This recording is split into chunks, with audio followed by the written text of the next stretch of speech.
Okay, so question 11 tells us that an observer, 174 centimeters tall, is standing 11.6 meters from the base of a flagpole. So an observer, that's just a person, so we can draw that in. We've got a person who is 174 centimeters tall. So really we didn't have to draw the person, we're only interested in the height of the person. So we could have just drawn a vertical line to represent the height of the person. But it might be nice to put the person in too, just so that you remember that that is in fact the observer's height. So an observer 174 centimeters tall is standing 11.6 meters from the base of a flagpole. Okay, so we're going to have a flagpole as well, which is another, it's going to be represented by another vertical line, because if you think about it, a flagpole is a tall, thin object. And it's starting 11.6 meters away from this observer. So the base of the flagpole is going to be over here somewhere. And we know that this distance is 11.6 meters. So we can put that information into our diagram as well. Now, the angle of elevation to the top of the flagpole is 43 degrees. So we need to put our top of our flagpole in. So we need to draw our flagpole now. And that sentence is telling us that the observer is looking up at the top of the flagpole. And we know that because it says the angle of elevation to the top of the flagpole. So an angle of elevation has to be above the horizontal. So if we were to draw in a horizontal here, and we're going to draw it where the observer's eyes are. So we're going to draw it at the top of this 174 centimeters because it's an observer, so it's looking up. He's looking up or she's looking up. So our angle of elevation, it starts at the horizontal here, so we draw our horizontal line. That's going to help us find our angle of elevation. And then it's elevated up, okay? So from this line, we're going up and we're creating our line of sight here. So here's their line of sight. It doesn't have to be to scale. We don't know exactly, we don't need to get a protractor out. But we know that this angle of elevation is 43 degrees and it's to the top of the flagpole. So now we know that we've got a flagpole here and this point at the top, that represents the top of the flagpole. So we can draw a little flag in if we like. Okay, so now we've got our full diagram here. And the question asks us, how high is the flagpole to the nearest centimetre? So they want to know this full height here, which we don't have a triangle, this shape isn't a triangle, but we do have a right angle triangle inside the shape here. We can see that we've created a right angle triangle with our angle of elevation here because we have a horizontal line here. And we know that this horizontal line, that's just going to be the same length as this horizontal line here, 11.6 meters, because from the person's feet to the base of the flagpole, well, that's going to be the same distance as from the person's eyes to this point on the flagpole here. So we know that's 11.6 meters as well.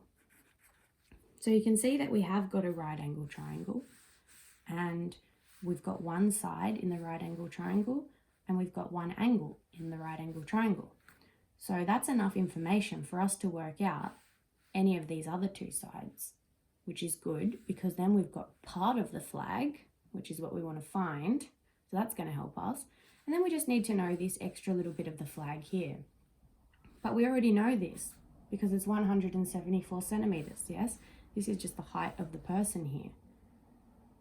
So if we can find this using our trigonometric ratio, all we need to do is add the value that we get for this part of the flag to 174 centimeters. But we do have to be careful because we'll be working in meters and we need to remember that this is in centimeters. And in fact, we can just change that right now. Let's just change this centimeters to meters.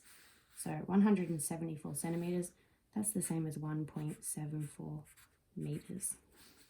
Oh, sorry. The question actually asks us to give the answer to the nearest centimeter. So maybe we need to convert this to centimeters instead. Sorry. Let's keep that as 174 centimeters. And then if we wanted to convert 11.6 meters to centimeters, we just need to multiply by 100. So 11.6 times 100 gives us 1,160 centimeters. So let's change everything to centimeters here. 1,160 centimeters. All right, so now we need to find this length here, this side of the triangle. Which ratio are we going to use? SOHCAHTOA or TOA? Well, this is our given angle here, and we want to find, let's just call this X. We want to find the opposite side, so we're working with O.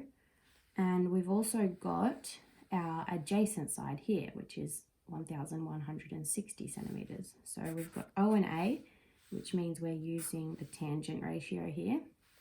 We're not using these because they work with the hypotenuse, and we're not really interested in the hypotenuse. And usually with these angles of elevation and depression questions, you are often using the tan ratio. You'll see that you use the tan ratio quite a lot. So tan of an angle is equal to opposite over adjacent. And now we can plug our values into this equation. So our angle is 43 degrees. Our opposite side was X. And our adjacent side is 1,160 centimeters. So now we've got an equation. We just have to solve for X here. We've only got one unknown, which means we can solve it. And then we end up with 1,160 times tan 43 equals X. So we'll be able to find this length up here. Just need to put this expression into the calculator. So 1,160 times tan of 43 gives us a value of 1,081.72. And remember, this is in centimeters. So X equals 1,081.72. And they were asking us for the height of the flagpole. So we've only got this length here at the moment. So we need to add on that 174 centimeters to get the full height of the flagpole. So we just add 174 to our number, plus 174.